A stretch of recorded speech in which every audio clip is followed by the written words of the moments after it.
pledge allegiance to the flag of the United States of America and to the republic for which it stands, one nation, under God, indivisible, with liberty and justice for all.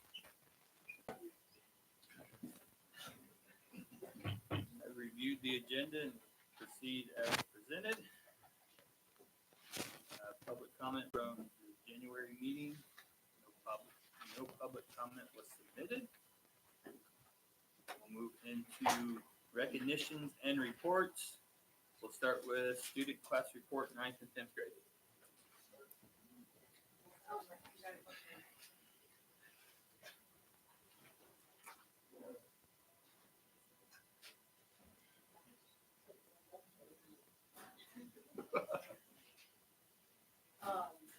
Miss Hamill had a doctor's appointment, so she couldn't make it today. And I have the majority of the freshmen in PE, and then I don't see them the rest of the day. And I have a few of us off, actually there's only a few of us, but I have a few of us off from the PE. We just been lifting weights, playing weird games, and Miss Hamill kind of rallied the troops for me. And these two freshmen, Olivia and Jen, are going to talk a little bit about the freshman year so far, which is quickly coming close to an end, believe it or not. So there you go. There you go.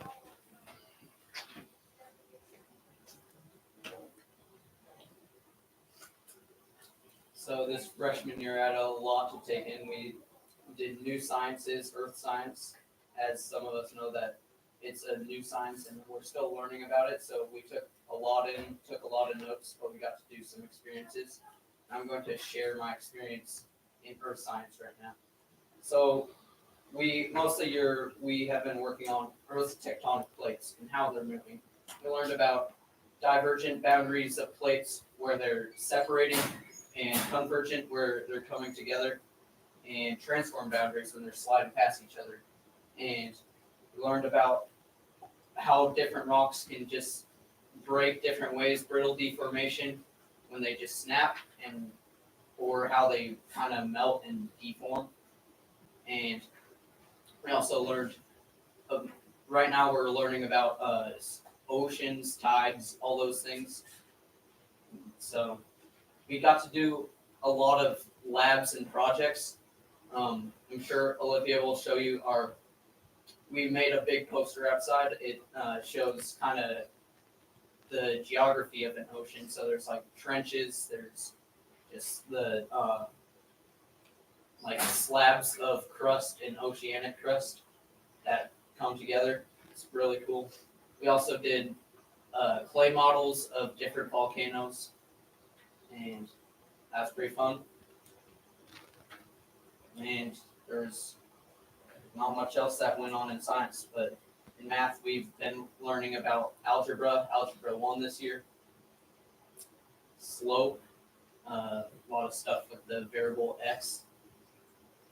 History, we're doing world geographies, and we've been doing geography on every country in the world, and we're on Asia right now, and I'm doing a personal favorite, Israel. So it's pretty fun. And then PE, we do a lot of fun games, and I'm glad that we get to lift this year because I can get my muscles bigger. And Olivia will probably tell you about the rest.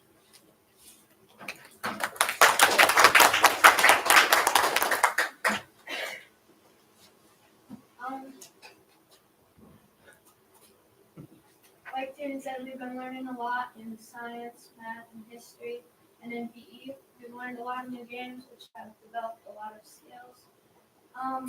In foods, we've learned a lot of cooking. Like, we just recently learned to make different kinds of eggs, and we've also baked a lot. And sometimes we just get to make our own thing. We've also done things like chop.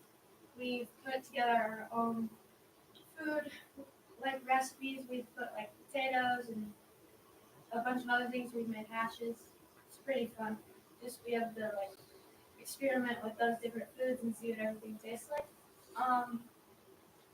We've also, like some of the kids are taking ag. I'm not sure what else is going on there, but it sounds like it's pretty fun. They're doing a lot of projects.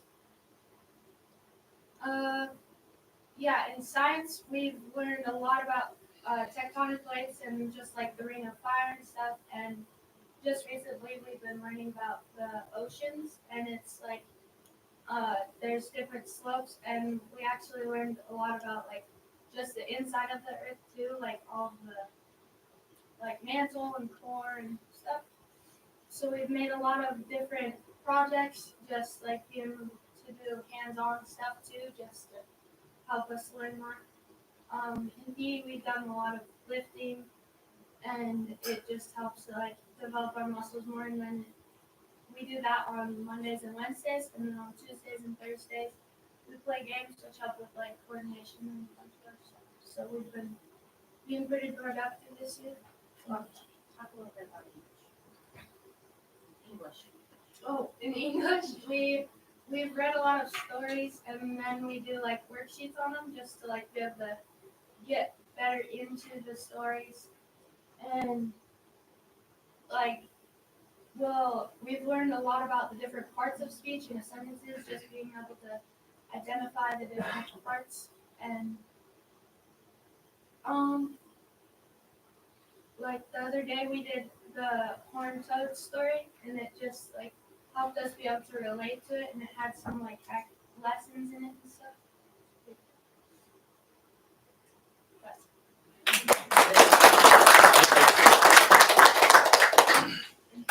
FFA?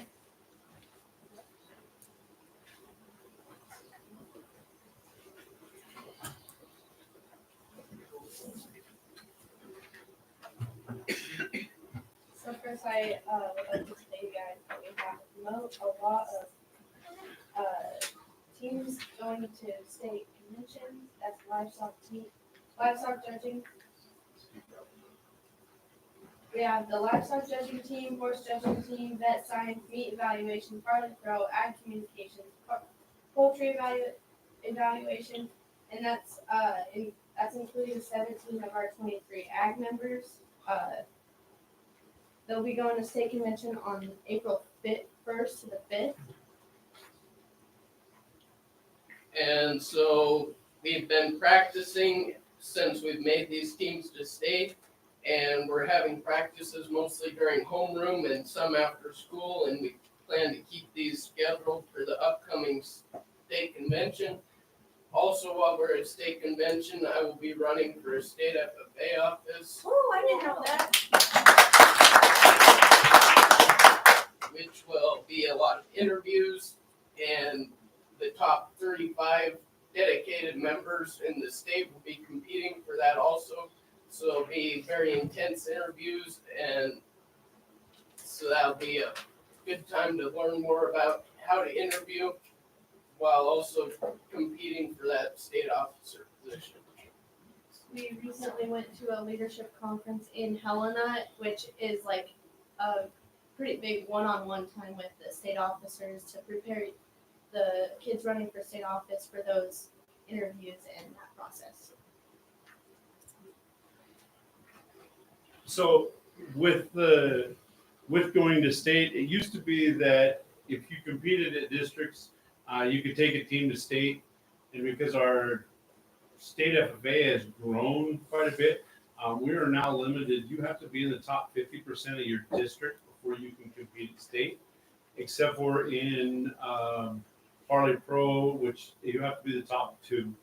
And so these kids have worked very hard to get themselves to state because it's not a free ride, and so they really turn out and impress. So it's good to see that. Thanks. Thank you.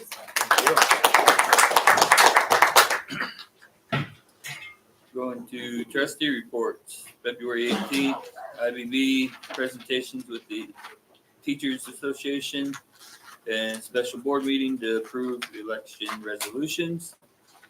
Can I click on that for a Yes, second? you may. So tonight when we look at the bond stuff, isn't gonna be all of it because Team Build is set, but all going in there in dollar amounts. Because you guys actually have to approve the resolution statement if this is what you guys decide to go with. And so would you guys like to go before the IBB meeting on the 18th? I think it should take if you have a lot of good conversations tonight, it shouldn't take long to read the resolution and approve it on the 18th, but what time do you guys want that special meeting to be at? Because then the committee will meet with ETA to do the IBB stuff. What time works best for you guys? On Tuesday. As I say, those of you that are coming from out too could call in. So, I mean, it should- I'll probably like I just said, have should to be call long. in. Dave, what time works for you guys? Shoot anytime. Anytime after 4:30, I better say. We want to say 5:30. I was gonna say 5:30, and then if we have to, we can call in and meet after that with the.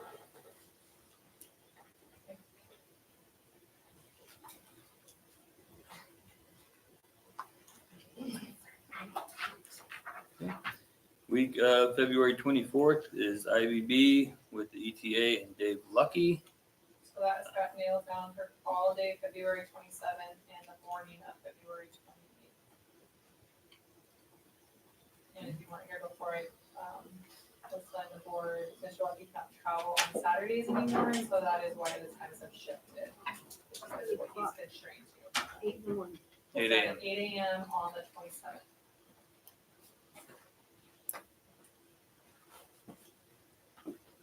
Okay. March 11th, the next regular meeting. State and federal education issues, policy 1135. If you have any issues you want to bring up, that anybody's. Trustee filing opened on December 12th. This year's Lisa, Stefan, and Rena are all up. Deadline to file is 4 p.m. Thursday, March 27th. If you are ready, Lisa, I'll let you take over. Superintendent report? All right, so just a quick recap, legislative, advocacy day was on January 29th. They have the largest group of educators, superintendents, and school board members up there, as far as especially superintendents and school board members at 150. A lot of good conversations. For my part in particular, it was good to be face to face with both of our representatives, as far as Representative Schillinger and Senator Phelan. Good conversations. Since that point, a lot of things have came in front of our legislature, and as I continue to hit on the point for all of us, the relationship piece of this, I can only imagine how many emails and different things they get on a daily basis. So however we build relationships, if we know our representatives or other representatives, the more those relationships matter, because as they get down to the nitty gritty here, some things are going to get, there's always politics involved in politics. And so currently the STARS Act came out of the House committee. The second vote on that was 97-3. So it was very significantly bipartisan. The bill that is somewhat causing some tension right now, House Bill 320, is very, very close. Third reading will come up tomorrow, and it will either make it out of the House or not make it out of the House. That is the one that takes money indirectly from schools. So we have to be cautious when we look at that, but it's indirectly taking money out of public education and putting it into homeschool as well as private, and with essentially zero accountability. So it's worth the conversation to, look at those pieces and make sure our conversation, that our opinions are being thought of with our representatives and talk to that. But it was good. A lot of positive things came from that. And, I was actually introduced in the House, and they, as the first person that had traveled the furthest to get there. So it was good. It's good to be. No matter what, it's good to make sure we're on their map, because we are a long way away from the Bozeman's, the Helmets. And we have similar issues when they talk about housing issues and those things. But it was very interesting. One of the conversations during the STARS Act that I thought was very interesting that led to some follow-up conversations with our representatives was, you know, a lot of school districts testified about teachers having second jobs. Across the board, teachers having to have second jobs to survive. And granted, Bozeman and Great Falls and all these different places. But the part that I thought was very, you know, helpful to have with our representatives and other representatives was it's not as easy to come here and have a second job. It's not like we have 27 coffee shops and 14 gas stations and 12 bars or whatever. You can't just go out and pick up a second job here as easy as potentially you can in a Bozeman or a Billings or whatnot. And so when you start thinking about somehow your mind thinking that, well, it's okay if teachers are getting a second job to survive, it's not as easy when you start to look at some of these smaller places in particular here. So those kind of things opened up some good conversations. Yesterday we had another, you know, February's here. February is definitely the hard month. It's a good thing it's a short month. You come out of long January and bitter cold weather and you head into February. We had right now staff, we're working through schedules across the board and working through job responsibilities as far as all of the different pieces of this puzzle, from the front office staff to our janitorial staff to our paras to looking at our kitchen staff, as well as trying to get all those pieces the most efficient we can so that we know as we start to look down the road for what we're hiring and how those pieces are going to fit together. With that piece, we're also, you know, it's hard, and our staff is doing a great job about working on that, where there's been a little bit of, how do I say this in the best way, where there's been questioning on, like, they didn't know where to go for help or leadership, but just as there was turnover and whatnot over the last few years, building that kind of team attitude about things just takes time. It didn't happen in an instant, and it won't happen in an instant to fix that, if you will, or rebuild some of those relationships. So working on that as well through our staff lead in the last go around. Job fairs, there's two in particular that I'm trying to focus on where we have the potential. So the first job fair is in our paras meeting, because the best place to recruit teachers, potential teachers, is in here through your paraprofessionals.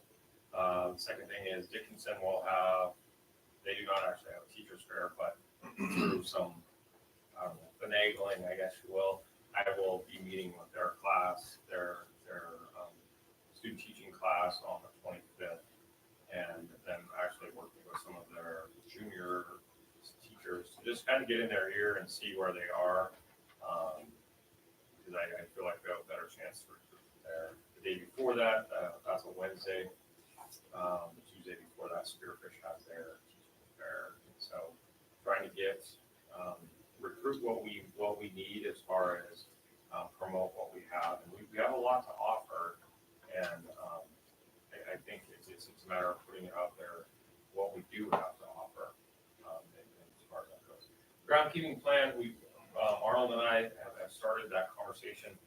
He had a little bit of his own family emergency in the middle of last month, and so and then on top of like 12 feet of snow, so it's inhibited us a little bit to have the time to do, but we're still on both of our radars working through that. A couple weeks ago, we were lucky enough to have the Let's Go Science workshop presentation, whatever however you want to call that, for our kids. Just purely a lot of right phone calls, a lot of right things fell into place for us, and it was very, very happy for our kids. That show was put on in Gillette. We talked about sending kids down there, but it just way too far for us to go. I asked them if they were doing an earlier show. They said, well, kind of, but you know, what's your budget? And so I said, well, the guy there, scheduler, is from Nebraska. He grew up in a small town in Nebraska. He's like, well, I think we can figure out a way to make it work. So from that point, there they were. They showed up and drove through amazingly bitter cold weather, and the lead professor Smart, I guess is what his name was. Never driven a full drive, and so it was kind of an interesting science experiment. But they made it up here and they made it back. So and then the kids, I'll get a chance to talk to kids. Kids generally, I always am cautious when I have somebody presenting to kindergartners and presenting to high school kids.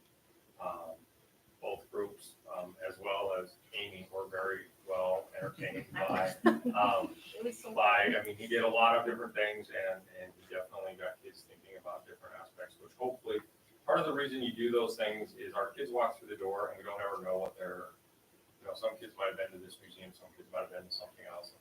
So you try to create common experiences that you as a teacher can build off of and be like, bro, remember when we were doing this, and everybody can go, oh, I remember that.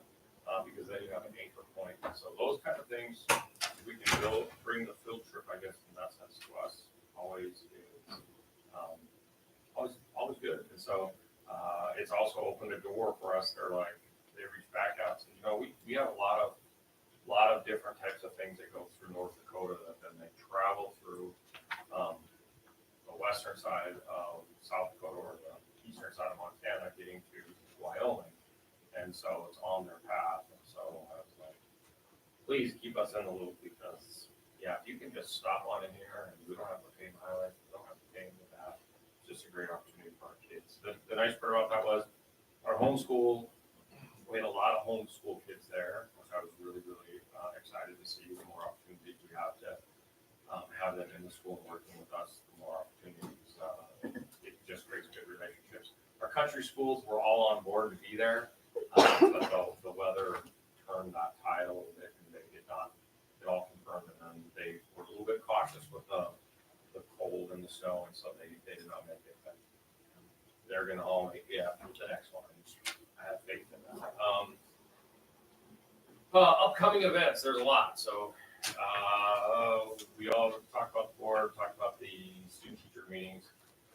March 18th, we have the ski trip with the PE students with Kayla. March 19th, the Zoo Montana will be coming here. They will be doing a presentation for our kids, our littles, and our big kids. Then they will be partnered with the hospital. They're doing a senior safari for the people in the assisted living. So that, again, it's a great thing for all of us, but it helps defray that cost. It's not all on the school to deal with that. That's March 19th. March 24th, and obviously we have a board meeting, other things between them, but I just wanted on your March 24th, we'll have, it's called State of Mind, and we've been working with the CIT group from the county. It is all about breaking down the stigma of mental health. That it's all the pieces of that. So they will do. We're going to be a unique situation after meeting with them. They usually limit it to 30 kids that they work with, and then those 30 kids kind of are their presenters or talk to the rest of the student body. I said, well, we have 37. So they said, we could do the whole school. I was like, yeah. And so they're going to work with our entire 9 to 12, and then they will work with our staff and community members after school. Then we'll have dinner that night, which working with the public health to defray that cost. So it's a free dinner for people to come, and then they do a show, a presentation that night. So they will be here, that's Monday. Then they'll be in Baker the next day. Their follow-up, they do what they call a cup of coffee the day afterwards. Well, just trying to maximize everybody's schedule. They'll do the cup of coffee piece in Baker, but then they'll come back that afternoon, Wednesday the 26th, and do a follow-up with community just to get thoughts and feedback and really kind of make sure we're opening doors for people, take down some of those stigmas, but then also know where they can get help and resources and talk to people and all of those kind of things. The next big one on there is April 2nd. I know it's a little ways out, but April 2nd is the job. We're going to be doing a job fair for all of our students throughout the county, as well as some virtual ones coming in from outside of the area and bringing in as many businesses as we can to get our kids to have a chance to do interviews. Our high school kids get a chance to have conversations, so they're used to those things, but also looking at job possibilities. Our littles are gonna have a chance just to, one of those things we know is kind of like some of the other stuff we've done this year. Our littles need a chance to see some of those things because they start thinking, oh, maybe I want to be an astronaut, maybe I want to be this, and so we got to plant some of those seeds early, so they know A, they can be anything, B, that there's lots of possibilities here. They don't have to go, they don't have to move smart, they want to move smart, that's fine. They don't have to, a lot of job possibilities that our community uses. So that pretty much. And February 25th is spelling, bee, and geography. I think it starts at 10. And that's with all the country schools. What grades is it? Good else than that. Geography bee is 2nd through 8th, and the spelling bee is 5th through 8th. And then one's in the morning, one's in the afternoon. And geography bee is at 10, and spelling bee is at 5. The other way around. That makes sense. It's usually the spelling bees in the morning, I mean, I don't remember. It's it's not that big a Doesn't deal. One or the other. It's fine. It's all They go hang out, eat lunch Sunday. Anything else, Mr. Caspi? Heard great things from the kids on the science still. Sounds like a lot of fun. pictures look amazing. Guidance?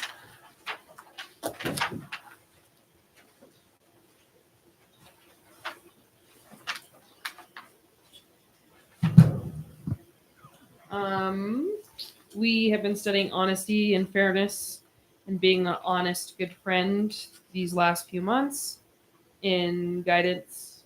We've really enjoyed it. I've tried to really be cognizant of using real life scenarios. Like today, we talked about sour words and sweet words, and I made them try limes, and they had to see how it tasted on their tongue and how the other people around them were feeling about that and how those words affected people. So we've been trying to do a lot of activities like that.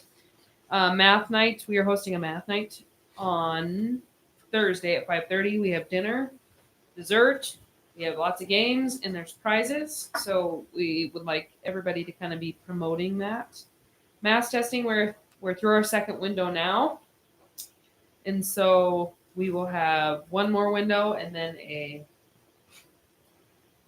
it's more of a data collecting window at the end, very short, which we will start to be able to gather more data and present that to you and compare it to the states, but we need to get through this year because it's their first year that they're making this mandatory.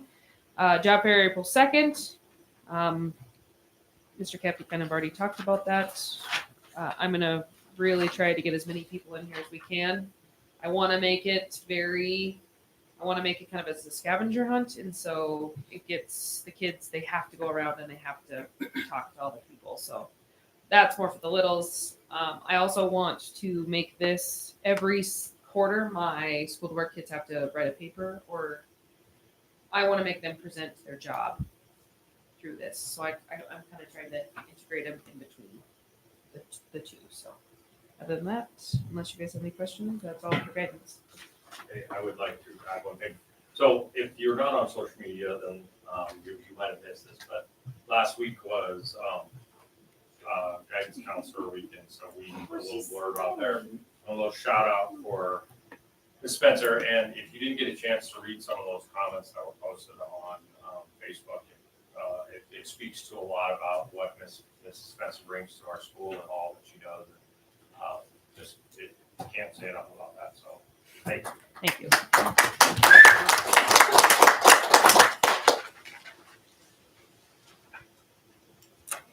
Did you want to talk about Bark Awards? Oh, crap. Sorry. Poop. Sorry. Bark Awards is March 10th. I did have to change the date because tournaments, we're kind of playing with that little balancing act. So March 10th, Bark Awards. I think it would be really cool if you guys could come actually experience it.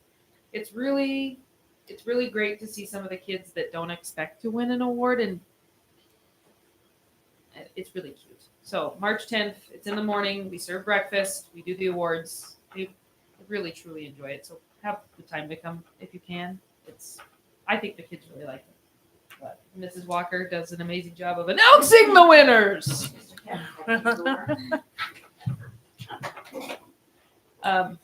That's all I have for counseling. Sorry, I missed that on the back. That's okay. Thanks. Oh, well, really, I told Carol she should talk first because she attended the meeting in January. I can't remember why I didn't go. Just things come up. Oh yeah, it was bad. It's been bad. And our road hasn't been great. So I should must be agree. January ran smoothly. We have been busy fundraising and large crowds have been attending the games. We've had admission-free games due to donations, and the rest of the games are covered throughout the year thanks to Mr. Capty. And we'd like to thank our local businesses who have sponsored and provided prizes. And we appreciate that, and we appreciate them and their support for CCHS athletics. On the 20th, I went to the MHSA meeting. I'm gonna kind of combine these two paragraphs together, but I think one of the biggest takeaways we have to take away from this, and something we need to have you guys thinking about before we go into handbooks. They have recently put in a rule that says that we now only need a physical every 2 years. Now, talking with our local PAs and myself as a mental health pusher, I'm really struggling with this rule. And one of the things that they talked about at the MHSA meeting is we as a board and as a group can decide to make them go every year. We don't have to, they only have to go every 2 years compared to the state, but we as a board can say we want them to go every year. And our PAs were pretty adamant on that as well, because she's like, it's the only time I see some of these kids. So I just be thinking about that as we talk about handbooks. Also, one of the other things that I want you guys to be thinking about, and Mr. Cappy and I have talked about this at great lengths, is we now have, if you get kicked out of a game starting next year, you have to sit out 3 games. You get kicked out of 2 games in a year, you have to sit the rest of the year out. And what that looks like. So a couple schools really pushed, they have a yellow card system, kind of like in, I don't know. Okay, fine. Yellow card. But they kind of do this system. It's a proven program that somebody came up with. I don't know the answer, but it's something we might want to talk about doing. Just we need, as a fan base, it's going to be embarrassing if we have people kicked out and not allowed to come back, which we send those pictures on to the next school, so they can't go to the away games either. So, So February has been busy and it's going to continue to be busy. We did have gymnastics last weekend, the dad bod squad, bingo, doggo. Sorry. And we recognized the wrestlers. And was that all? It was a busy night. And next Saturday is senior night. So come out. Oh, okay, this Saturday. So come out and help support our athletes. I think we have 7 graduating seniors that are involved in basketball programs athletically some way or another. And then tournaments are coming up. Districts is 19th through the 22nd in Miles City. And divisionals will take 3 teams from both the boys and the girls, and that will be in Lockwood. Skip a week, so March 5th and 8th.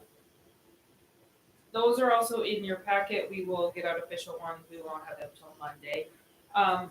Also, you guys, we are back to, if you would like to go to a tournament, it's a GoFan ticket, which means digital. So I will be sending those out to you via text. So You all will get one and your spouse. No? Or just you guys? I take it back. you may gift them to people if you are not going. Mike Richards is make sure every year that we do not abuse that or the state will cut them down. So we just. Also, I do want to point out that I put in there, so we met as a new division and we had a division meeting. I was gonna put in the bylaws just so you guys kind of have an idea what that's gonna look like next year. I'm waiting on Mike Richards to send me the actual nice typed copy, not my notes copy with misspelled words. So when I get it, like Brittany said, we can put it in next month's, or I can just email it to you guys if you would like. But we have a lot of, I shouldn't say a lot, we have some track changes, I think, for the better.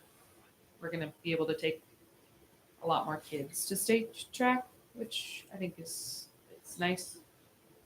No. You have more opportunities for divisionals and state, excuse me. So, yes. So I will send that out to you guys, or we'll do it next board meeting. What else did we put in there? In the, for attachment, we did the brackets. Two brackets and then the policy, let's do so. Oh, and if I didn't want to go over it and waste your guys' time, so if you have any other questions from all the things they passed at the MHSA meeting, I just kind of summarized them in a paragraph. So nothing I think really pertinent except for the physicals and the people getting kicked out of games. When does track start? It's the 2 weeks after state basketball, Like the fifth, So we- 17th. that's that Monday. Yeah. 17th. And we will have, the kids have really been pushing for this. We will have a track schedule as of next Friday when we do our district meeting. We don't actually get those until then. So we will have that for you as well next board meeting. So, but we know track, always subject to change to weather. I've never had a track schedule not be met. Or Kayla, or any other AD ever. Track's always necessary. We don't know what place the boys and girls are going in yet. It will be determined this weekend. It's either looking like 2 or 3 for both. So according to the Girls are bracket, locked in at 2. locked in it. Locked in at 2, because we beat Brownsville. Okay. And then if the boys beat Jordan by more than 5, we can move up to 2 and both have a bye on Thursday also.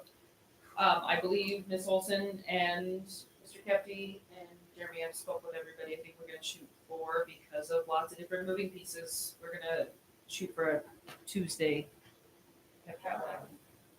So just because coaches have a coaches meeting on Wednesday, we're not sure who's gonna be where. We don't wanna have a pep rally for one team and not, you know. We're shooting for Tuesday. Go Bulldogs. I'll throw one more thing in there. The athletic directors, hopefully had a chance, the first round of their, article in the paper hit a couple weeks ago, and so they are, brainstorming. We're really wanting to make those as like, so people understand different parts of the budget, in particular. I mean, that's kind of our heavy focus. They can always find the scores of, other ways and online, but understanding where, like when we start talking about how the basketball season's going and fundraising and different pieces of that puzzle, making sure there's some true understanding of where that money is and where that money goes.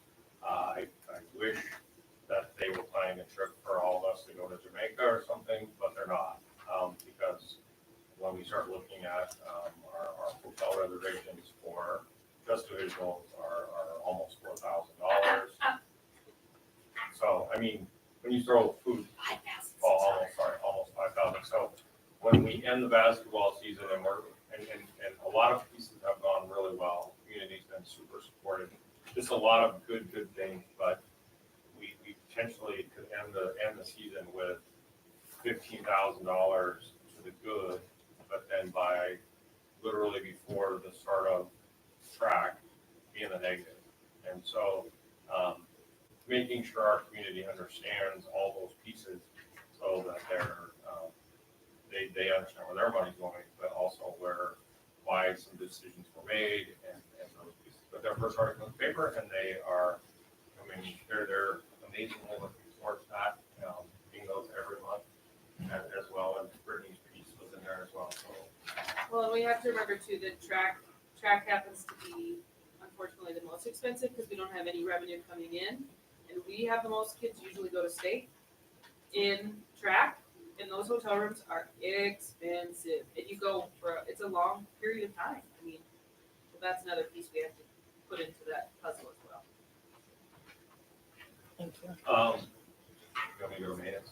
Yeah. Maintenance has a lot in there. It's been cold outside and the school's been warm. So we're gonna leave it at that. I'm not gonna go through all of that. And then we've shoveled a lot of snow. Crazily enough, we look every day we're shoveling snow out there. And there's transportation and technology.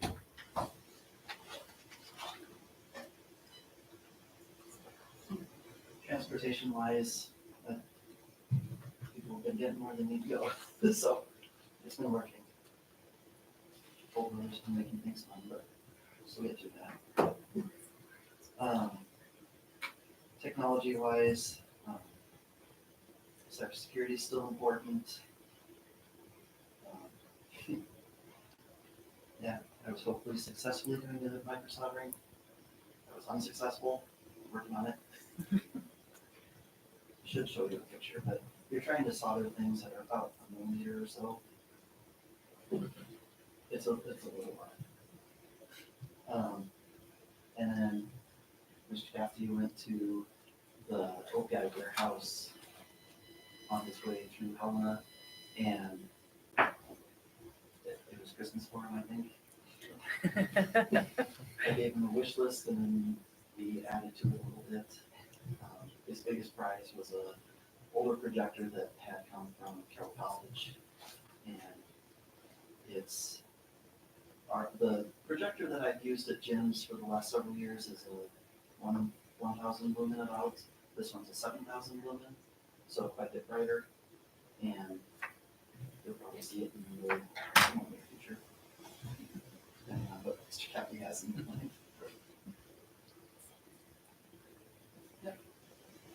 Any other questions? Oh, yes. Thank you, Branson. Yep. Custodial. Yeah, January is a busy month. The good news is when you have that many people, we have people in the stands, we have people on the stage. It also ends up, there's a lot of people there, and a lot to clean up. So six season has been in full swing and trying to, especially we've had, as throughout the community, we've had a lot of kids and staff who are sick, so they've been trying to get in and out of the room and make sure they're doing their best on all that. We've been doing a good job with all those things. And maybe things are running smoothly. Clerk and Finance. Okay, we'll start with the fun one, the IRS updates. So you all probably got a letter in the mail from our revenue officer, Lisa. You can throw that away. I finally got a hold of her last week and talked to her. The blessing with the IRS is like nobody actually communicates with them inside of the IRS. And so I had to send her all the documents to show that we had made payments, that they had received payments, and that they had deposited payments. When I talked to her last week, she had still no record of our payment being posted to our account. And so she has all the information. She says, let you guys know to disregard the letter and your times to call in, and that we will just turn out and continue to work forward. But just so you guys are aware, everything has been sent to them and paid in full. So I was a little not nice on the phone when she said that there's a chance that we could still owe penalties and fees because it hadn't been posted yet. And I said, well, you guys received it before the deadline for more penalties and fees. And so I will continue to fight and figure out what's going on. All the appeal stuff got mailed off last week also, and it went out certified mail. And so I did have the gentleman from Felt Martin help a little bit. He reviewed one of them, so I kind of have a guideline on how to run it all. There was one quarter that we did not appeal. He didn't feel we had enough documentation to support that. He didn't want to waste the time trying to find it. And so there were 5 quarters that were appealed for the majority of the money. So I'll just wait. So on that case. How much did it cost in fees with the lawyer? I haven't heard from him yet, but the one I sent him was probably 3 out of the 4 hours that he reviewed and sent back to me. So most of it was your work. Yes, most of it was me putting all the documentation for it. Well, thanks for doing Yeah. that. Thank you.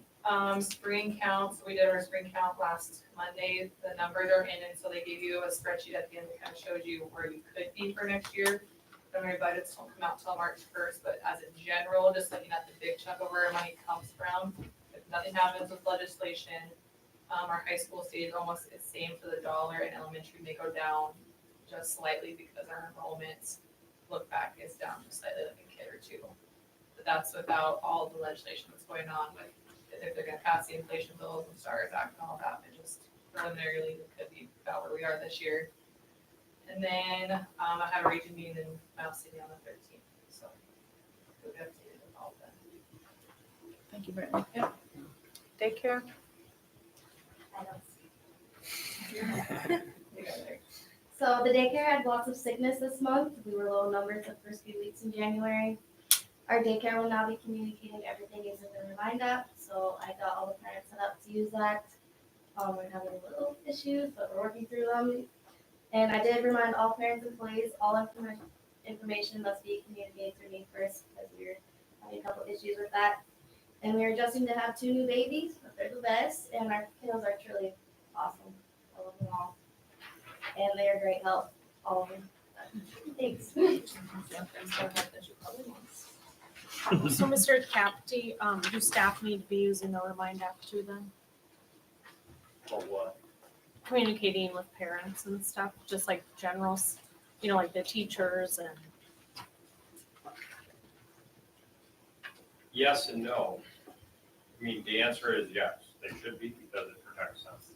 But Okay. if they, I mean, we're obviously where we are, and if they choose, if a parent says X, Y, or Z,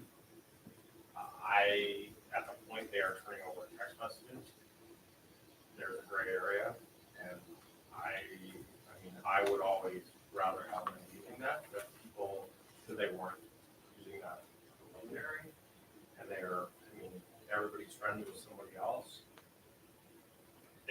Truly, if they're using their cell phone for communicating about school, the other side of that is their cell phone needs to communicate. And so it's something we have not spent a ton of time talking about, but they would be better off using Remind app just for their own friends. In like Infinite Campus, they can send messages too, right, on They that? can. Okay, And that is a wee bit more effective for parents than it Okay. is for, like, especially our high school. We send messages out to our high school kids on Infinite Campus, and they're like, where do we get messages on Infinite Campus? It was like, It took me a long time to find that one message that got sent on Infinite Campus. I hate messages from Infinite Campus. Well, and I'm gonna do a tutorial with kids. I've already worked Parents? quite a bit with well, we could do a parents one too. It's taken me a long time to I've always been comfortable with Infinite Campus. I still call Brittany when I can't find reports and stuff, but we're gonna do, I think, something aligning with, here's how we find messages in there. I've already hooked kids up on, here's how to log in through your phone. Here's how to, check your grades. Well, okay, let's do a scavenger hunt. Where can you find your missing assignments?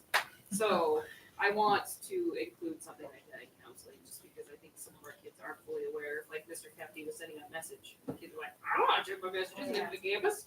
So we need to teach them how to I think use that some would of be those good. school tools that they don't know how to use yet. Because I know there's been a kid that didn't know she had a missing assignment. Yeah. But I told her she did and she fixed it. Yeah. But she doesn't know how to see that she does. So I need to incorporate that and do it full school wide. Thank you. All right, is there any public comments on non-agenda items? I'm gonna grab the binder. I didn't try it.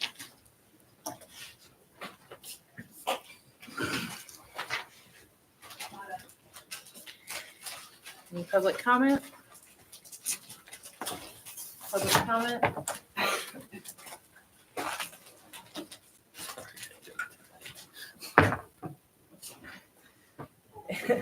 We'll move to old business. Policy revision, Mr. Kelty. All right, so policy 4330F is the one that came up a couple months ago, and there was a little bit of confusion about all pieces of it, what we were charging, how we were charging, and so we tabled that, gave us a little bit of time to change to just look at it. And so pretty much the biggest piece of this is, you know, it's highlighted in red. So the P for the key is a big piece. And so the P for the key is gone from 75 to 170 because that's what it costs us to replace those keys if we lose one.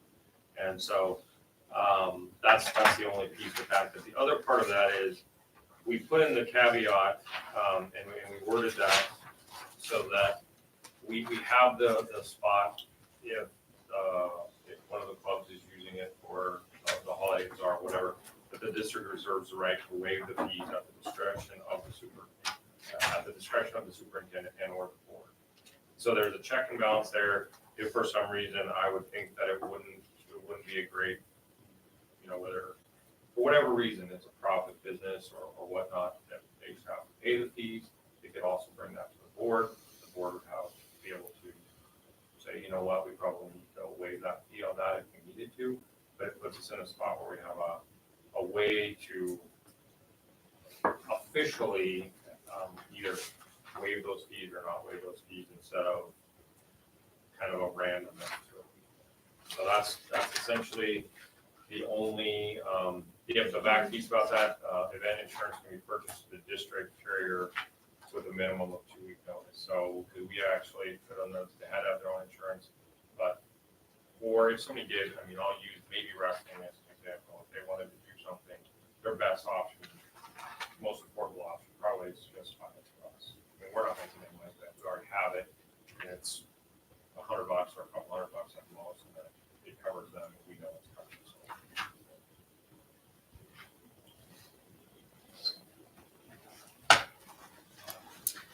Is there any board discussion?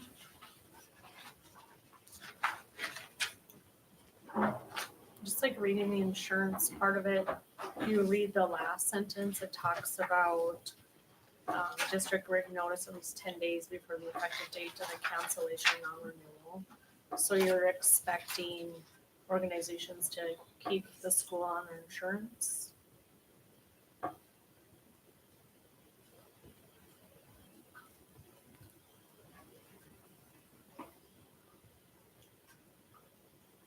I guess I read that as being like a long term, like if you had somebody that was using the gym every week for a year, like you have to tell you if they're gonna be going off or changing insurance. So then how do we distinguish the difference and who that applies to and who it doesn't apply to when they're signing an agreement saying? You're saying who falls under our school insurance or doesn't? Yeah, so because if you sign this agreement, you're saying that, okay, I'm gonna get this insurance, I'm gonna notify the district within 10 days of removing them, when in reality, you're probably never going to be added to their insurance for a long period, probably the day or the day before and the day after the event happens. So I've been asking for copies, so like right now, the one that is not under our insurance has provided a copy of their insurance card to show that we're covered. But, okay, cannot cancel it. I just didn't know if that last sentence is something we actually need. I have to probably ask MTSB because this is their wording and their guidance on it for the insurance part. We just added that to make sure that people knew that they could buy it through us, because that wasn't well communicated. Yep. So, and it's super, super simple. Actually, the Bazaar does it. They've done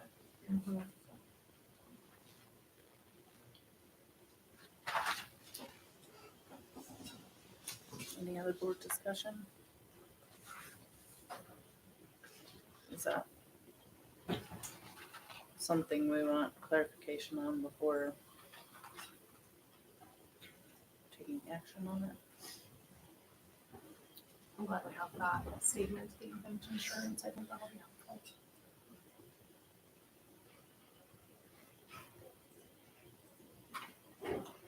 Is there any public comment?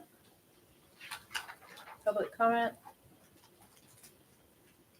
Any other board discussion or motion?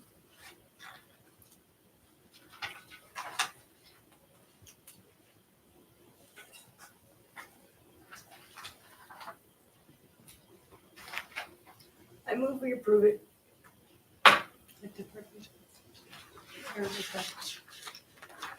Yeah, the way it's presented, yeah. I second that.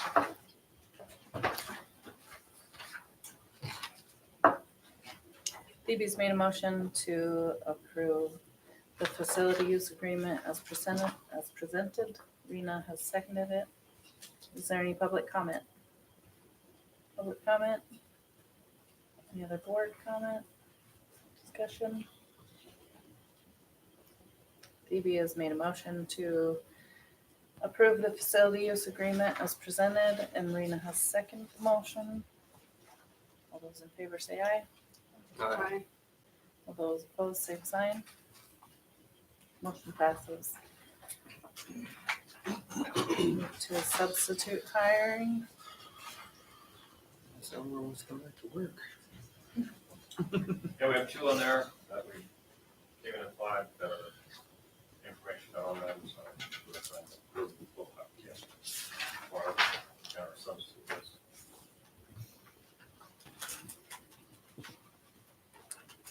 Any board discussion? Public comment? Public comment? Board discussion or motion? I'll move to approve the list as presented. I second that. Mike's made a motion to approve the substitute hiring additions of Barb Elmore and Heidi Labrie. Is there any public comment? Public comment? Board comment? Mike made the motion to approve the substitute hiring additions, and Phoebe has seconded it. Is there any, sorry, all those in favor, say aye. Aye. All those opposed, same sign.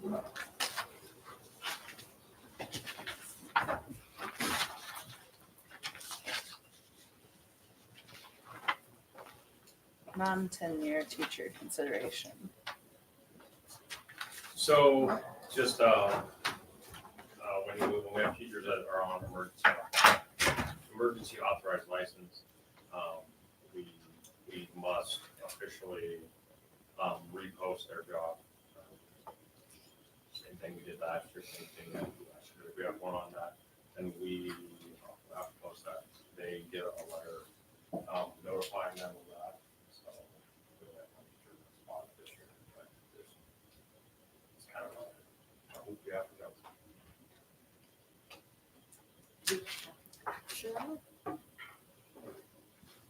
Is there any board discussion?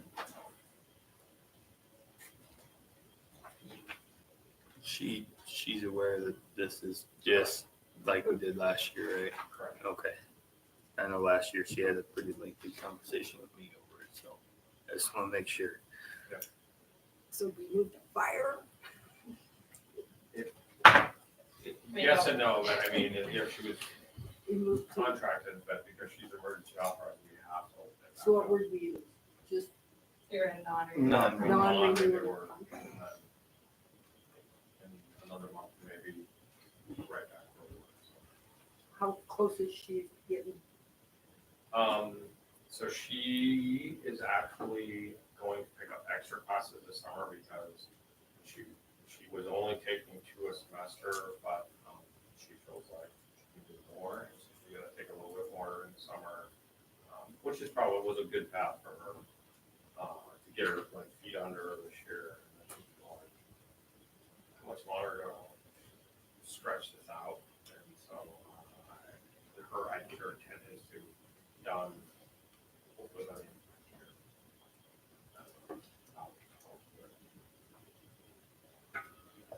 And I noted on there too, we actually have another person on emergency license this year, but that person has resigned, so that's why they're not on the agenda. That's capacity. Is there any public comment? I just hope that if we didn't have anybody apply, you guys would really look into it. She's pretty amazing. So she works hard at her job and going to school full time. I don't know how hard that is, but she loves the kids and she's good at it. Any other public comment? Board discussion or motion? I'll move to not renew the emergency contract.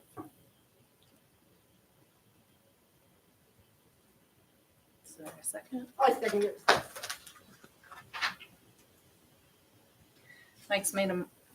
Motion to not renew the employment contract of emergency licensed teacher Whitney Kittleman. Phoebe has seconded it. Is there any public comment? Public comment? Board comment? Mike's made the motion to not renew the employment of the contract of emergency licensed teacher Whitney Kittleman. Phoebe second. All those in favor say aye. Aye. All those opposed, same sign. High school sports. Okay, so as we kind of work through some of these things, this is truly for discussion. To kind of get us thinking about it, to get out in front of this. If and when the time comes to potentially bring on other sports into our high school, we want to be out in front of that so that we are not, having a group of parents bring us, and then we could pick any sport. I mean, we want right now. We could pick cross country, we could pick wrestling, any of the sports we don't have. We could pick softball. We want to kind of put in place what that might look like, what our expectations are before we implement a new sport. How many kids do you need to have a cross country program? Effectively, you've got one. Really, that's the most for cross country. How many kids do you need to have a softball team? We probably have to have 9. Okay. Wrestling, you could probably get away with a couple in that sense.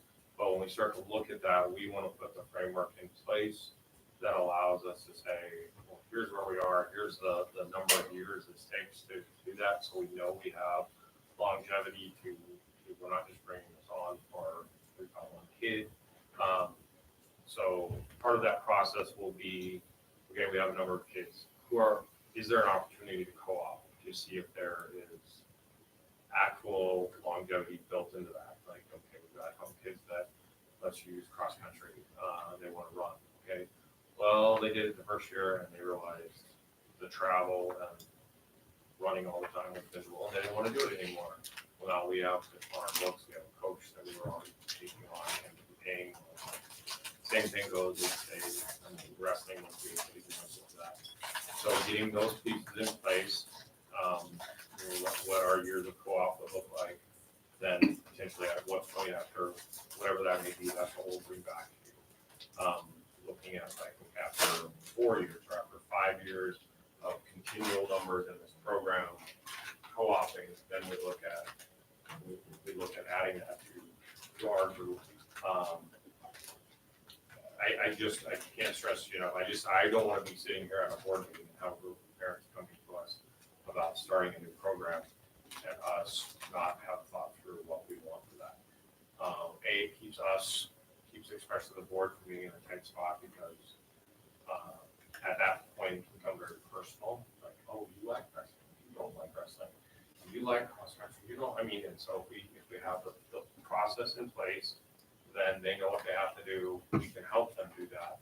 And if they won't meet that, then we offer that as our own sport versus a co-op sport. There's a lot of things to consider with that, but that's our conversation about that. That's what Carol and Amy and I have been looking at all these different things, MHSA guidelines as well, to kind of put that in place for you guys. Put a policy in place to then if any sport comes to one of you or comes to us and they say, well, what does it take to start this new activity? We've got it's right there. This is what we do and this is how we do it and have at it. Just like put us in a spot. So that's that. What questions, comments, thoughts as you're thinking about those things? Who knew that wrestling was going to explode like it did? It's been wonderful. And the trick is, and I don't want to, we're working actually on a side note, we're working to host a wrestling league here for our kids. A duel with Buffalo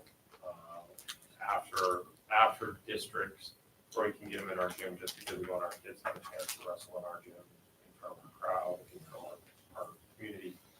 But with that being said, when we look at wrestling and we go K8 and we've got 35 kids, that's a deceiving number. It's an awesome number, and that's why I want them to be in our gym using our facilities. but it's also 35 kids over K-8. And so when we think about high school, it's 4 grades. And so when we think about high school, when we had the conversation about co-oping and the 2 ADs had to leave, but that conversation, we remember back, was 5, there was potentially 5 kids going to. So that's the part that I want to really put us in a spot where we know what we're getting into.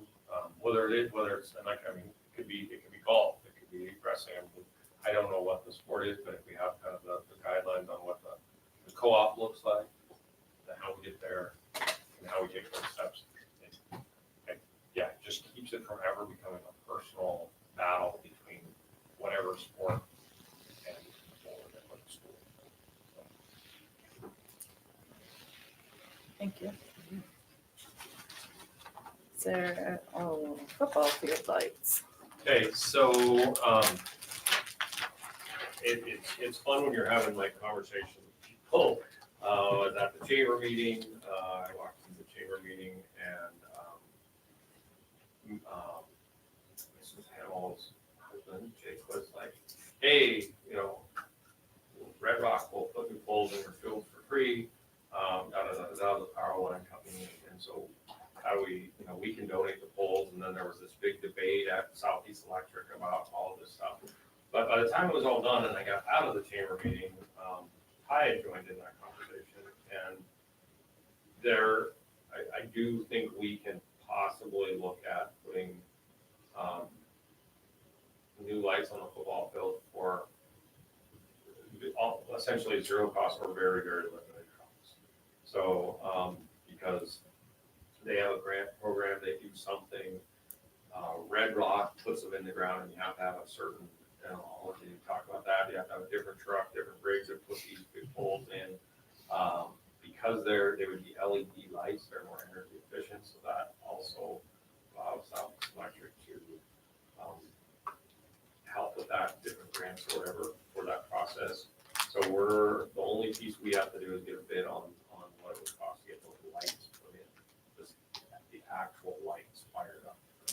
So we're working on getting that. We're looking to get a bid from the same people or person that did the lights up on arena.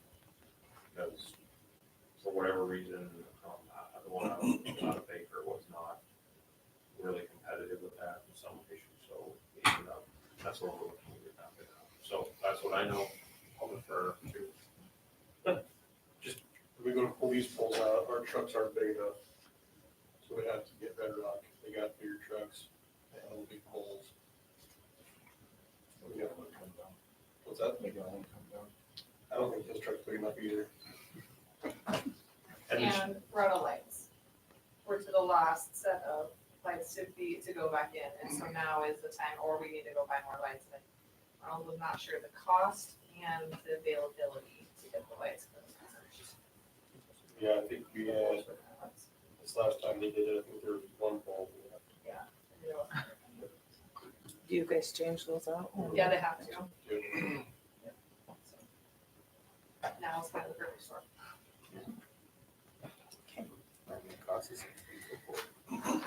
Yeah, so Well- we'll have to bring quotes back to you guys. for Yep. all of it, so. And the cool part about, I mean, I guess you probably figured something out around me.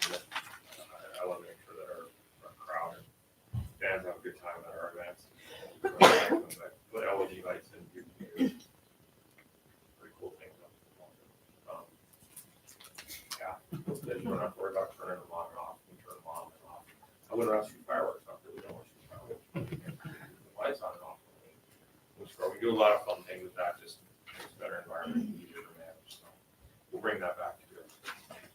Thank you. Election update?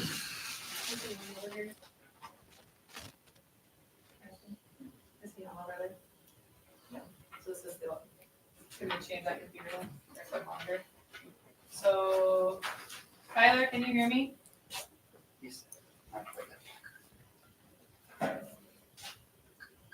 Hold on.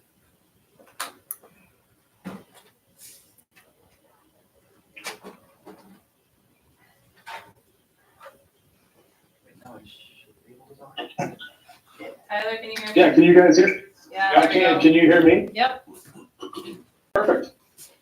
So this is Tyler Bush with McKinstry, and he is our project manager. So he's gonna kind of explain what you guys have in front of you, which is the facility improvement measure summary. This came from them. It's the new one I gave you, not the one that's in your packets. We had an update for inflation.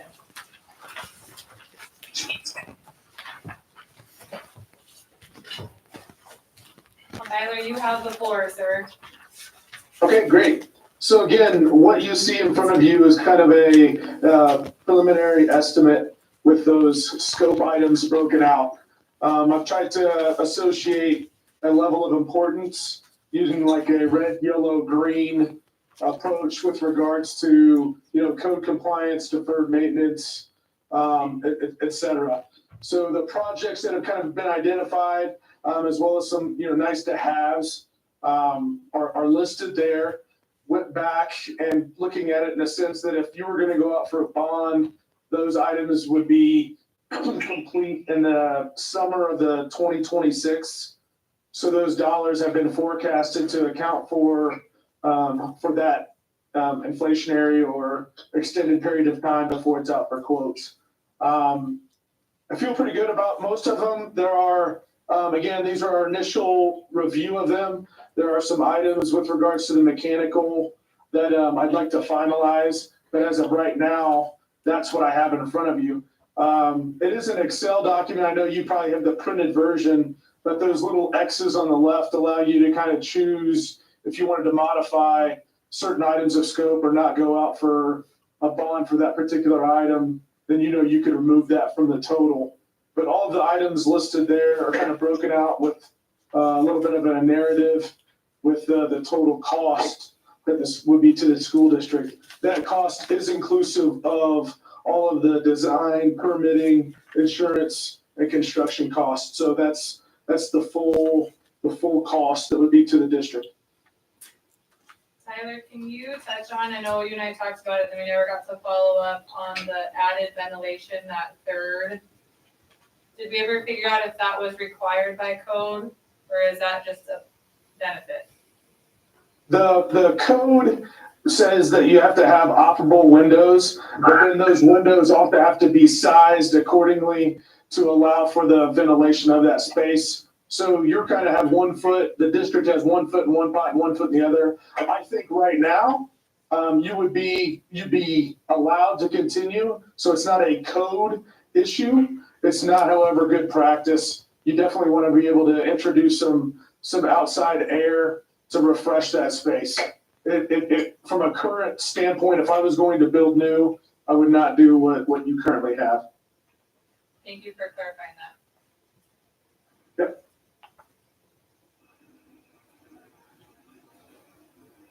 Questions on those numbers or what the scope?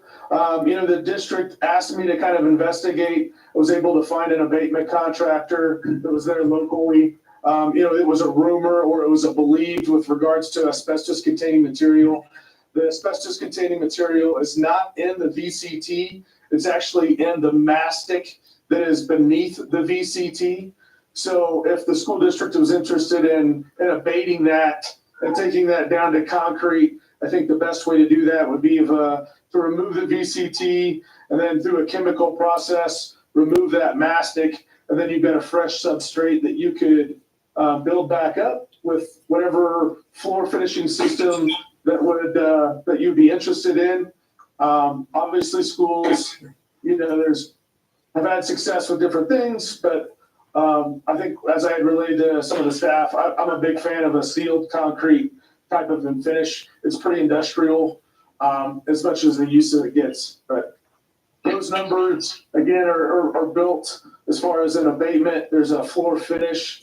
I've taken off the approximate square feet. I think there's approximately close to 12,000, I think 12,200 was the number, or 12,000 square feet that would need to be removed or that would need to be addressed. I also looked at as far as the gymnasium floor, and, the school district identified that it had been on the last sanding, and it's kind of reached its service life. and I took that measurement off, and I think I had approximately just over 7,200 square feet. We've had a couple recent contractors and quotes that gone out, and you're looking at excess of $30 a square foot just for the installation. Obviously, you're going to remove those bleachers. You know, there'd be floor graphics. But I think from a standing point, if you were saying, hey, if we're going to go out to the voters for a vote and we wanted to include that, that would be the approximate cost right now for my best guess. Thank you.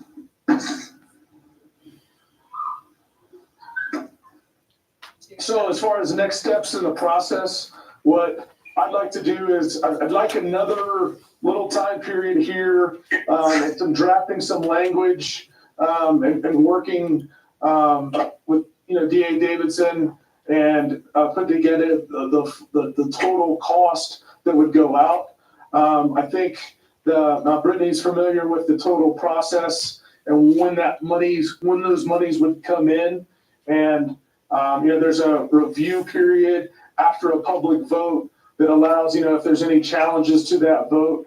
And then there's, you know, once those are sold, then there's a process. So it's not like once the public votes that you have those dollars, there's an extended period of time between now and then before the district would have those funds in hand in order to distribute them to, you know, contractors, et cetera.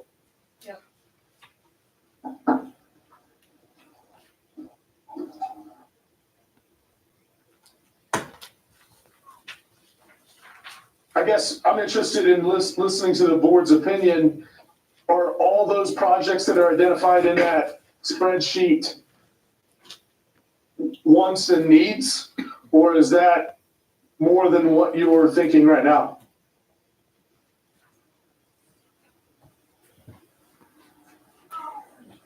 Well, I will jump in here.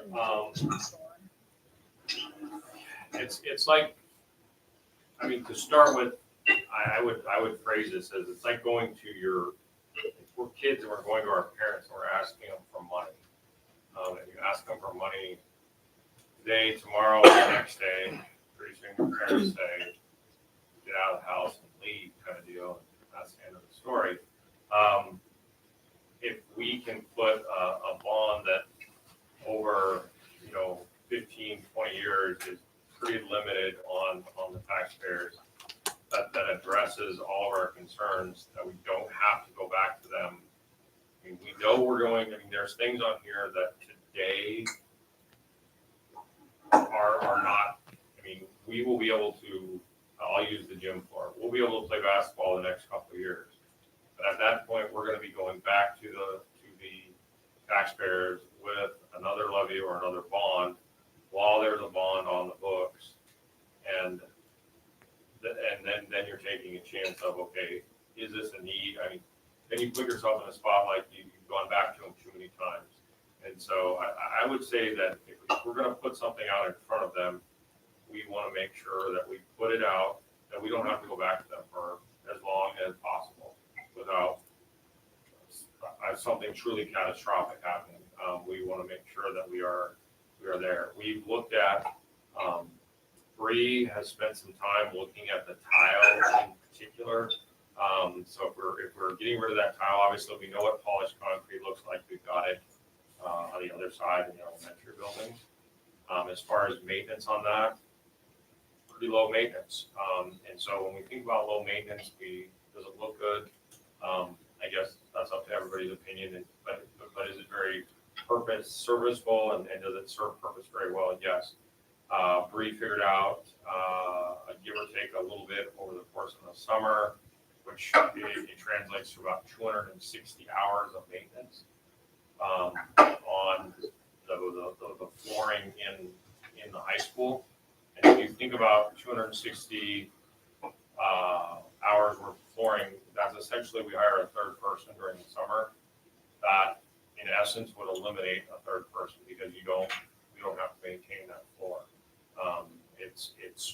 So you're not going to save, 400, and that's different from say, you're not going to save the full $2.8 million, but over the life of that bond, you are gonna save a substantial amount of money on your maintenance costs because you're not spending literally, 300 hours on waxing and doing all of that. You're doing it, you're running a scrubber across it and you're doing those things. So there's money in, and as a result of that, there's less money going out over the next 10 years, whatever, however long that floor is in existence, so.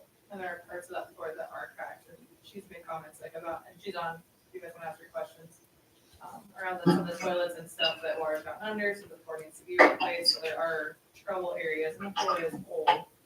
So you're already talking about maintenance costs this year to probably replace some of that. So, and the quote on here, I know Tyler, you're looking at getting to see what Albertsons was, it just redid there for, but what's on your guys' sheet, the 122 is for a new floor over top. So Tyler is waiting to hear back from one of his contractors on what it would be to just finish concrete it, so to a date, and then finish the concrete underneath versus laying a new floor. Like new concrete. You don't lay new concrete, That's you sand and finish. Right, that's correct. I mean, once the abatement is done, you have a clean, like it'd be an exterior sidewalk. Obviously, there's work that has to be done to, to build that up for a polished concrete. Would it be as much as what I'm carrying there for, sheet goods? No, it wouldn't be as much. And so I'm waiting, to hear back from a vendor who's saying, hey, that delta would be less, but that number that's in front of you would be more than enough to have that polished concrete. And the only other option you could do, which came from Bruco, was to paint it, chip it, and there's like a heavier epoxy that goes on it. And it's about the same, it's about $90,000, but then there's still maintenance, but if you get a scratch, you have to sand it and then re-epoxy, and then you have to re-epoxy it every so many years anyways, and so it's not every year like the wax is, but the concrete is definitely talking to Bree and Tyler is the ultimate way. I would add in there on the ventilation piece. So I've been in multiple classrooms in the last few weeks when just doing observations, checking on kids, and so the heat system doesn't regulate itself very well. And so I went into the history classroom next door, and when I walked in, the first thing I noticed was the window was open. And so because the room was pretty hot and pretty stuffy, they were getting fresh air in from the window. But if you think about your own house, if you're opening the doors and your heater's kicking on to burn more, to put more heat into the room, so that's where you're pulling in your fresh air. If your fresh air isn't heated coming through, then you've really created a pretty inefficient system. It's like, only Montana one is, -20. We have the windows open trying to get fresh air. But that's a good example of, I think, again, those pieces of our overall efficiency of the heating system here. We're not going to make up the money we're investing in the sense. But as Brittany has touched on before, we spend more to heat a smaller building on this side than we do to heat a bigger building on the other side. And so improving the overall, how that heat is managed in this building, again, over time, does save us money. It's not, we don't just have a full boiler where we just keep pumping coal into it for nothing and not thinking about that cost. And then to touch on the gym floor, because we just did it over a year and a half ago. So you don't have to do it right away. So like if you guys decide to do a 5-year bond, 7-year bond, whatever, we can say that is it down the road and you can hold that bond money. And I think Bridget has it outlined in here somewhere, but part of doing the bonds is a request that you had 85% of your funds used by year 3. And so if you actually were to do all of this and not the gym floor for however many years, 85% of it would be used. There is no fine or fee, but what they're saying is they don't want you to go run a bond, stick it in the bank and have it just sit there and accrue money is why they want you to do that. So it's not good practice to have projects start 5, 6, 7 years down the road, but that's a small enough chunk that it's not like you waited for your $2.8 million one to start 5 years after your bond. And so that does not have to be, you can still write your bond, not have it be one of your right-of-way projects, but that money would be reserved for that project. And to go with that, it's say, I mean, we're looking at, if we do nothing in 3 years, we're having a conversation about it. So if that was the last of the projects that got done out of the lawn, we're gonna have that conversation anyway. We're just we're getting out in front of that conversation now. Instead of waiting till, okay, now where are we? Yeah, just 3 or 4 years, you have the conversation, then you run a bond the next year, and then for a levy, and then you do it, because of the way it falls and how they can fight for 60 days or protest for 60 days. You're talking July, and then I just don't know if you would get a contractor to do an entire Tim floor in 5 weeks. Kind of like the roof. That's why we're talking about if you guys decide to do the bond, the roof would go next summer. Because we could protest up until July 6th for the election. So you could possibly do the flooring this coming summer, but the roof would have to be next summer. Just because of timeline. And I think most people know where I stand on this one, but I think we have a lot of positive things coming out of the school. I think from the students in the school, the teachers, to other things outside of it, to all working with all pieces of our community.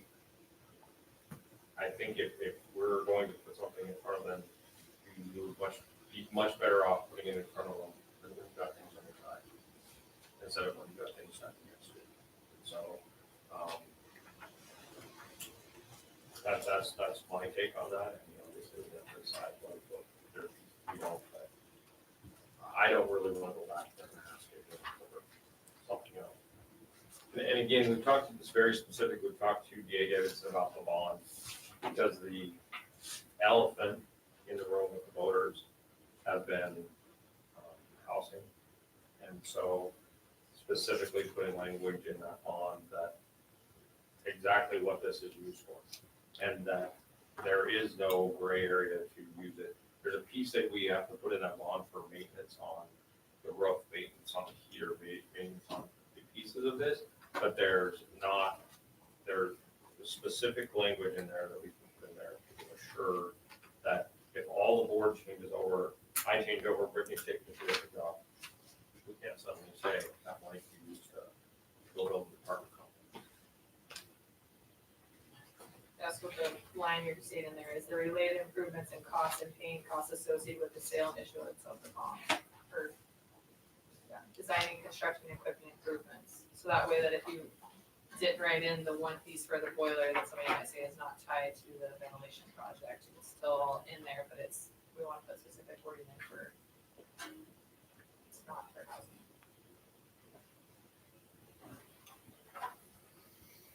So my concern is that when we tried to run a bond in the past, the taxpayers commented that there was a lot just included in that, and they just didn't know how that was going to be carried out.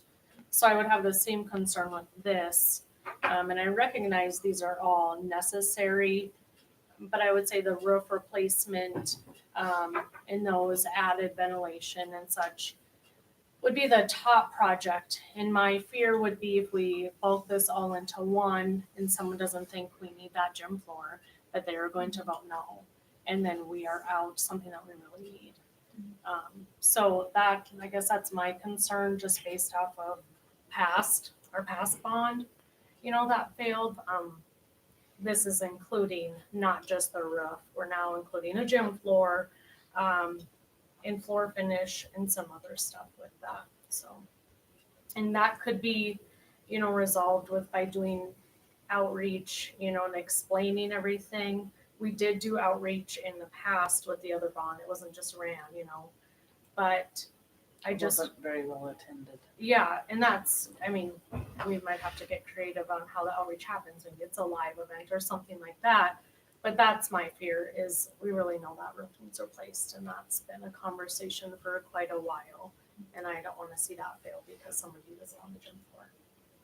So, and And my other thought on that is, say we would do the gym floor for 3 more years.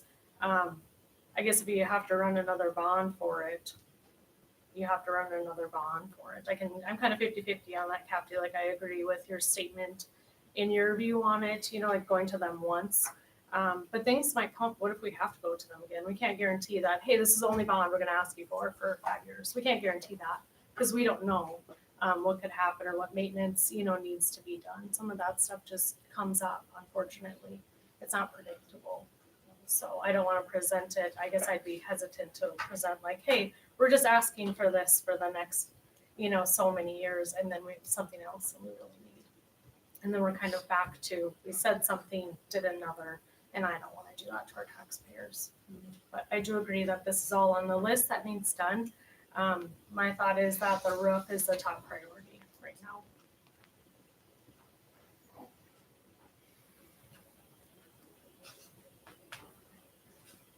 Does anybody else have any questions or comments? I will throw in there, and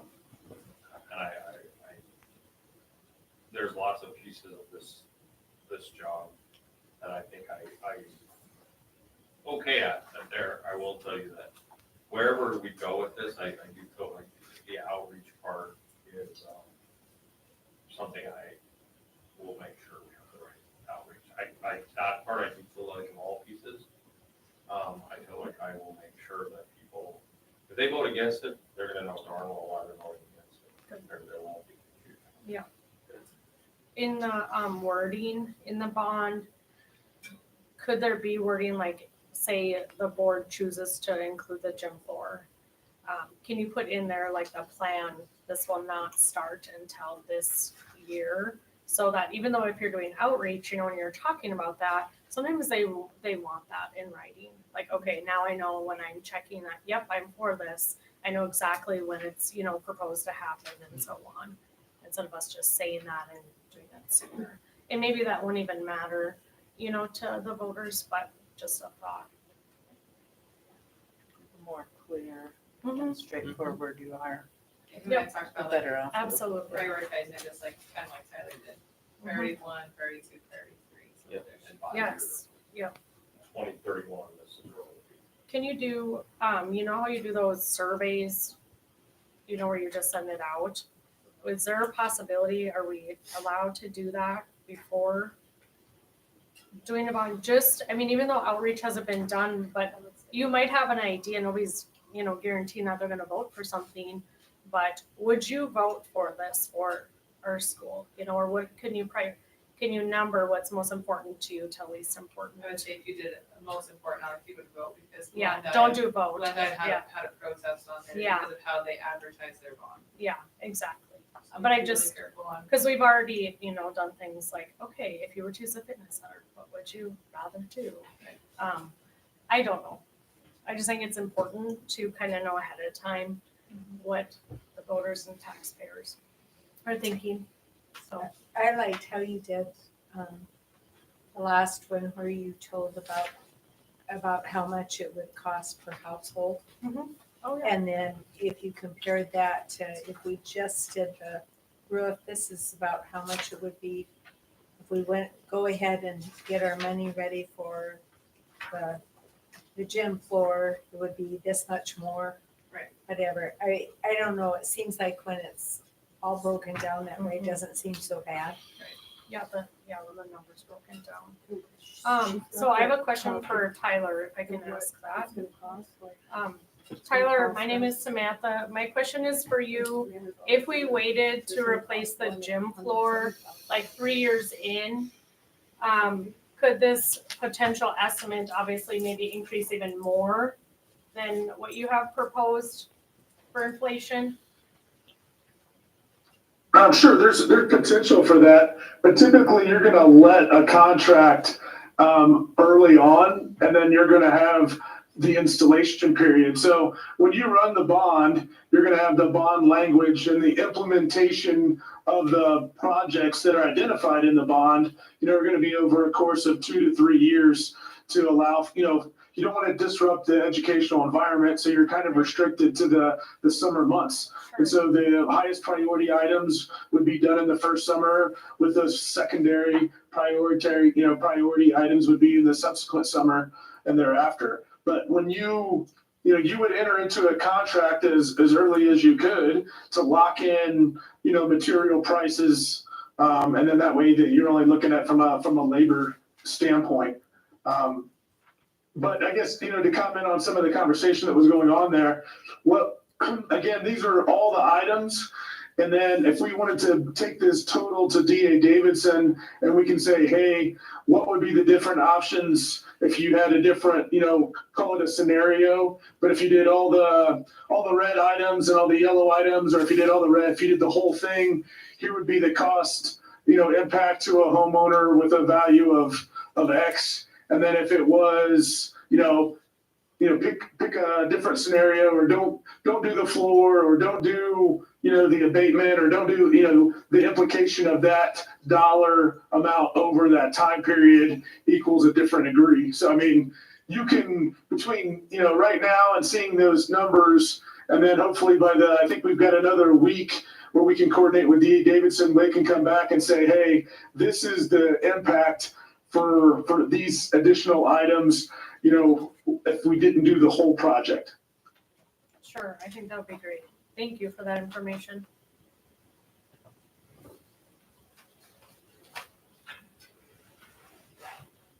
Does anybody else have any other questions? I'd like to just ask him for one time. We could come, every 3 years, asking for another bond, just asking for one. And if you look at the top 50 taxpayers, pipelines are actually paying for our stuff, so why not? To go along with Yeah, I mean, what look at that. Phoebe was just saying, I would also personally recommend going one of the shorter term bonds, because you never know. There's pipelines that drop off. Valid points. Stuff can happen. So the 5 or 7 year terms would probably be what I would recommend with whatever we come up with, just to. It's kind of what I told Brandon too. And she just put these on here. So this came from DA Davidson. So this is Bridget that we work with. And then she works with Dan, who is with Dorsey Whitney, and that's who writes our bond resolutions. And so we can make this whatever you guys want it to be. So we're the ones that when we first met asked for the 5 and 7 because she started with the 10. And I said, well, our taxable value is good enough for starters. And second is our pipelines. I said, right now they're running and that's paying for a lot of it. And so if we can get it in that time frame. So part of our bond statement has to be the $100,000 impact on the houses, just so you guys know. That's why she included it on here. If you guys remember the last bond, we could put that on there again, the website, where you can go look up your own tax property value, put in a calculator and figure out what your taxes every year are gonna be. Do you guys think that's helpful when we go to our community stuff, we can do that? And it's hard when you live here to know what it's like other places. But she said they're doing a new middle school in Hamilton, and people are paying $500 to $800 a year for that new middle school if the bond passes. We're talking, most of us are probably gonna pay $40 to $50. And so just the difference for their taxable value is so good. And you just don't understand that, because if you've never lived anywhere else, you have nothing else to compare it to. And so I guess for me, and what I just need to know from you guys, what you think you want to see for terms, and what you'd like to see in the bond language. And if you guys want to see 2 different ones, I can have Bridget draft 2 and Dan draft 2, because you'll have to pass the bond resolution next week. So you have to, and then it cannot be changed. So once we pass that bond resolution and that language, there's no going back. I think a couple from each of them would be. Well, they work together. So Bridget will do this and then get Dan the numbers and put in the bond statement. So they work together. I agree with that. I think that's a good idea, so there's options, in case we do get feedback between now and the next meeting. So we have options. 5 and 7. Yeah, 5%. 5 and 7, and then, so as far as options on what Tyler presented, what are you guys wanting for options are you wanting? I think, Tyler, correct me if I'm wrong, I kind of actually feel like 1, 2, and 3 go together, or am I wrong in thinking that? 'Cause you have 3 as yellow, but I kind of feel like if we're gonna do 1 and 2, 3 should just be included. I think so too. So as that as one option, is that what you guys are thinking? That's what I was thinking. And then do you want everything as option 2, or do you want to split it out as adding flooring as option 2, and then adding the gym as option 3, or just 2 options? I would just do the 2 because it's kind of goes with each other. Where's those floors? That's easy, and then the number that you guys see from Bridget will not be the number you see on Tyler's sheet, because she has to include interest and their fees or whatever. So that, it is up a little bit, just so you guys know that that's what the difference is. So you're gonna ask for one with the first 3 items Correct. by itself, another one with the last 3 items, and then one with all of it. I was just Right? gonna do No, one with the just one, first too. 3 and one with all of them. Because Okay, you're not gonna just do I the see what last you're 3. saying, yeah. And then for both of those, we'll have a 5 and a 7-year option. Mhm. That makes sense. Do you need anything else from us? I don't think as so, far as and then moving forward? I'll just, and then if Tyler gets better numbers back too, that might change some of this, flooring number. I mean, if we decide, I know that that's what Bree wants to do, and if that's what you guys are comfortable allowing us to kind of fiddle with that number if it goes down a little bit. To gear towards cement. Yep. The polish. Yep. I think that's the realistic. I think it's necessary. I just don't know what the outcome's going to be. That's my only thing. You know, And we talked about it, at our meeting following that we gave it a lot of thought that in the future, we were gonna try to keep things separate. Yeah. So that if one was voted down, the whole thing wasn't. So I kind of feel like we're back at square one now, trying to pull everything together. And Yeah. I'm just a little hesitant, just based off of our experience. Not to say the outcome could be different. These are different items we're asking for. It's And more they are all safety needed, measures and they're all versus- needed. I mean, they're maintenance to keep our school, the floors and, so. Well, I do feel like Mr. Captain had some good conversations, because even though I was hearing through all of it, I heard more misguided information Yes. since he's been here about the last one, about what people thought was happening. Right.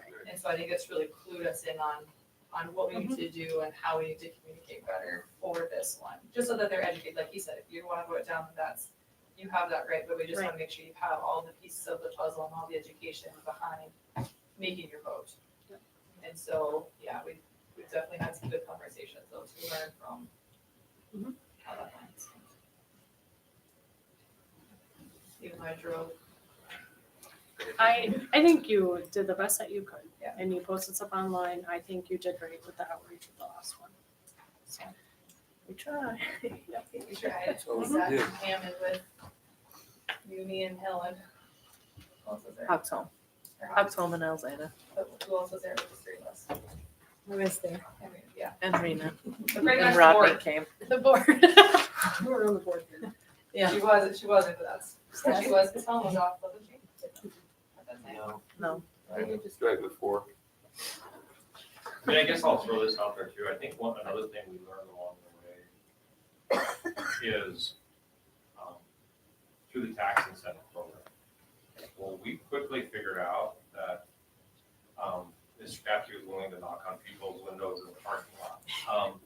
But second off, we figured out that there was never going to be something we said from the office. It was going to be something we said we had an understanding with somebody in the office, and they passed that understanding on to somebody else. Because we ended up with people down on the Hammond Road. We ended up with people that the power of the conversation let itself out. And it wasn't that we were something we were putting online or something like that. It was very personal conversations with, we're gonna talk to this person, we're gonna talk to this person. Now this person's gonna carry that conversation on. So that will help us immensely moving forward.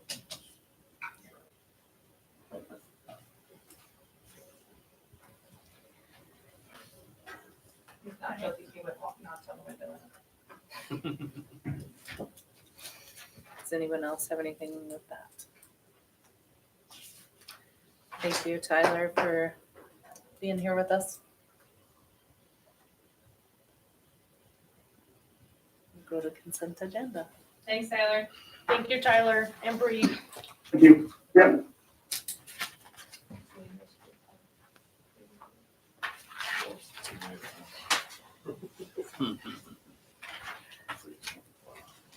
You'll be Are we sure we started 2 hours ago?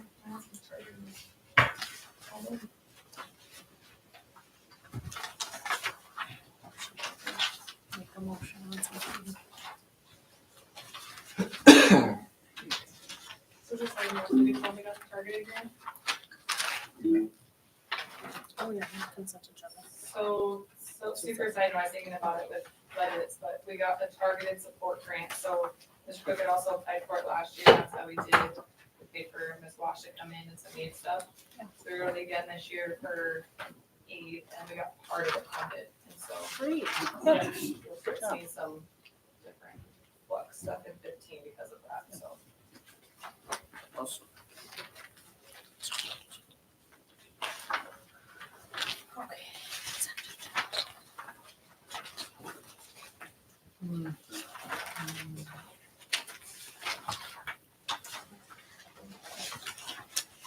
Consent agenda, is there, anybody have any questions?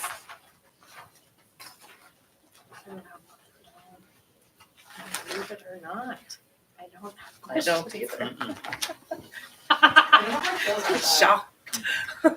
Hurry, make the motion. Hold on, no, I'm just kidding.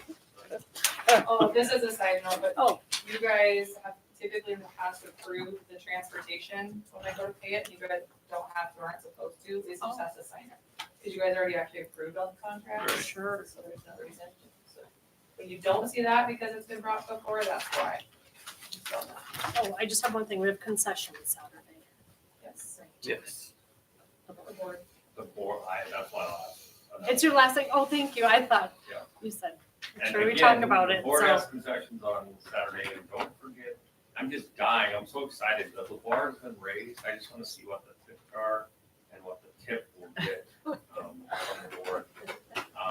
And remember, all of your guys' proceeds end up with, I'm not Put barking my like a own dog. money in there. I'm not barking like a dog. whatever it That's is. on your phone. The junior high boys. I hope you have approve the fun with it, holiday, that's people pretty can have fun with that, we've got hamburgers, hot dogs, chili burgers, we've got cheesecake, a great assortment of cheesecake. And, yeah, I mean, Kevin looked at the other poster, we're gonna have some fun, I know it's gonna be surprising to you guys, but we're gonna have some fun at the game as well. We've got the Bulldogs, the gorgeous grandmas. Did you find enough beauticians? I've got a couple, I'm still hunting for a few more. Out them, we've got flowers donated for them, corsages, we've got, yeah, it'll be fun. I sent a little advertisement deal to Larice, so I don't know if she responded. The best part about having fun with it all is we got a compliment from Plaza, even after Oh, poking a little fun at them, but they were like, this is, and that's what it should be. I mean, you should be able to have fun with the competition between the schools and different things.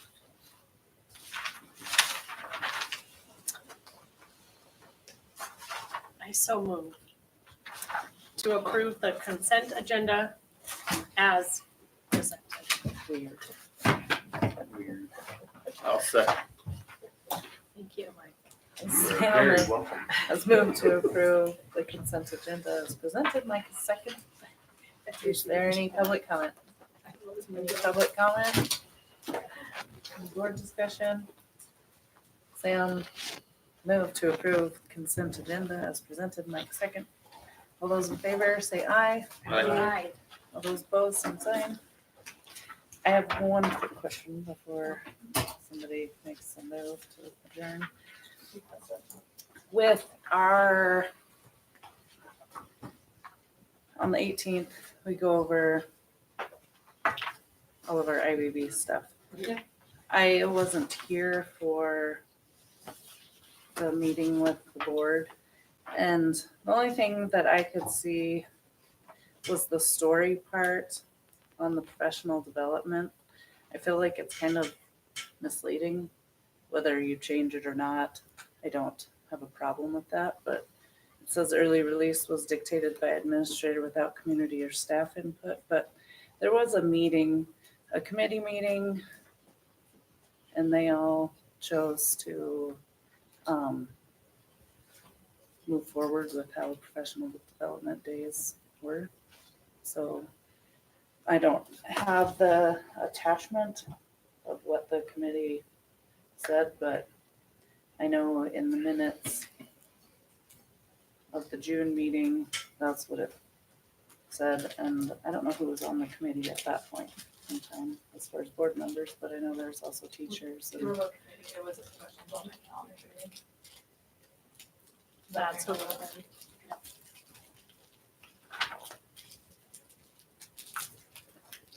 maybe calendar finance, yeah. Is that from 23 or No, 4? this is ours It'd now. be 23? Yeah.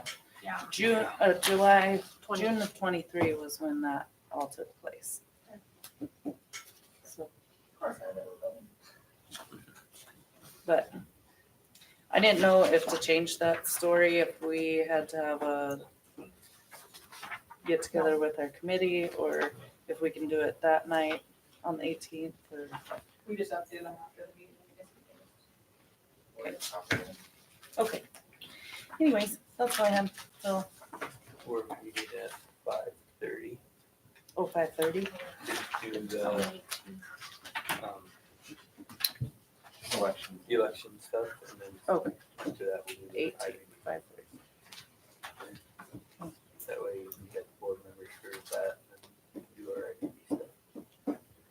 And that's the, okay, following that meeting, just for clarification, trustees can stay, but only the folks on that committee can interact. Yes. Okay, thank you. And same with IBD, they can come, you guys are Mhm. welcome at any time. They're gonna Okay. have public meetings. And is Thank that you. date changed, or is it So still we're gonna go the all day the 27th. same as we had Same intended? as you and I had talked about when I was. Okay. And a part day on the 20th. Starting at what time? 8. 8? If you have any food requests, now's the time. Make those. Because we were originally gonna start at 1. So, Right. okay. Okay. Who's on that committee? You and I and Mike. Isn't it Forbes? No. Oh, no, it can't have four. You can ask for this, That would be a quorum. Where's the quorum? I move to adjourn. Thanks, Wait. Stephanie. vote on that. Oh, I'll second. Is that what you guys did last time? Or just to say? you made it? I feel like we have gone back and forth quite a little on that, and I am I think you're confused. supposed to say with don't have with to no have a opposition, the meeting is adjourned. With no opposition, the meeting is adjourned. At 7:55. Meeting adjourned. Branson's wondering about. Yes, meeting's adjourned. No, you're on, fire off.